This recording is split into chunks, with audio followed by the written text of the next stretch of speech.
ಒಬ್ಬರು ಕಸ್ಟಮರು ನನ್ನ ಮಗನ ಅಪ್ಪನಿಗೆ ವಿಶ್ ಮಾಡ್ತಾ ಇರೋ ಥರ ಒಂದು ಚಾಕ್ಲೇಟ್ನ ಮಾಡಿಕೊಡಿ ಅಂತ ಕೇಳಿದರೆ, ಇನ್ನೊಬ್ಬ ಕಸ್ಟಮರು ನಾನು ಬೇರೆ ಕಂಟ್ರಿಲಿದ್ದೀನಿ, ನನ್ನ ಫ್ರೆಂಡ್ ಇರೋದು ಬ್ಯಾಂಗ್ಳೂರಲ್ಲಿ, ಅವ್ರದ್ದು ಆಲ್ರೆಡಿ ಆ್ಯನಿವರ್ಸರಿ ಮುಗ್ದೋಗಿದೆ, ಏನಾದರೂ ಗಿಫ್ಟ್ ಕೊಡಬೇಕು ಅಂತ ಸರ್ಚ್ ಮಾಡಬೇಕಾದ್ರೆ ನಿಮ್ಮ ಚಾನಲಲ್ಲಿ ನಾನು ವೀಡಿಯೋಸ್ನ ನೋಡಿದೆ, ಹಾಗಾಗಿ ಈ ಥರ ಒಂದು ಚಾಕ್ಲೇಟ್ನ ಮಾಡಿ ಅವ್ರಿಗೆ ಕಳಿಸ್ಲಿಕ್ಕಾಗತ್ತಾ ಅಂತ ಕೇಳಿದರು.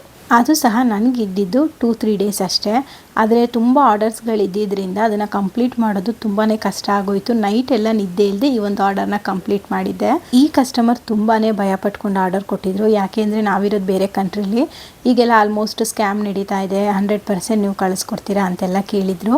ಅವ್ರಿಗೆ ಅರ್ಥ ಆಗೋ ರೀತಿಯಲ್ಲಿ ಎಕ್ಸ್ಪ್ಲೈನ್ ಎಲ್ಲ ಮಾಡಿ ಆರ್ಡರ್ನ ತೊಗೊಂಡಿದ್ದೆ. ಸೊ ಅವ್ರು ಕೊಟ್ಟಿದ್ದ ಚಾಕ್ಲೇಟಲ್ಲಿ ಬಂದು ಹ್ಯಾಪಿ 3rd ಆ್ಯನಿವರ್ಸರಿ ಅಂತ ಹಾಕ್ಕೊಟ್ರೆ, ಇನ್ನು 200 ಗ್ರಾಮ್ ಆಗೋಷ್ಟು ಡ್ರೈ ಫ್ರೂಟ್ ಬೈಟ್ಸು, ಜೊತೆಗೆ ಈ ಥರ ಒಂದು ರೋಸ್ ಚಾಕ್ಲೇಟನ್ನು ಆ್ಯಡ್ ಮಾಡಿಕೊಡಿ, ಜೊತೆಗೆ ಇದನ್ನು ಒಂದು ರೆಡ್ ಹಾರ್ಟ್ ಇರುವಂತಹ ಬಾಕ್ಸಲ್ಲಿ ಹ್ಯಾಂಪರ್ ಮಾಡಿ ಕೊಡಿ ಅಂತ ಹೇಳಿದರು. ಜೊತೆಗೆ ಇದರಲ್ಲಿ ಗಿಫ್ಟ್ ಕಳಿಸ್ತಾ ಇದ್ದೀವಿ ಅಂತ ಹೇಳಿದೆ, ಬುಕ್ಸ್ ಇದೆ ರಿಸೀವ್ ಮಾಡ್ಕೊಳ್ಳಿ ಅಂತ ಹೇಳಿದ್ದೀನಿ, ಹಾಗಾಗಿ ನೀವು ಬುಕ್ಸ್ ಅಂತಲೇ ಹೇಳಿ ಕೊರಿಯರ್ನ ಕಳಿಸ್ಕೊಡಿ ಅಂತ ಹೇಳಿದರು. ಅವ್ರು ಹೇಳಿದ ರೀತಿಯೇ ಕಳಿಸ್ಕೊಟ್ಟೆ. ನಿಮಗೂ ಬೇಕಿದ್ರೆ ಸ್ಕ್ರೀನ್ ಮೇಲೆ ಬರ್ತಾ ಇರುವಂತಹ ನಂಬರ್ಗೆ ಕಾಲ್ ಮಾಡಿ ಅಥವಾ ವಾಟ್ಸಪ್ ಸಹ ಮಾಡ್ಬೋದು.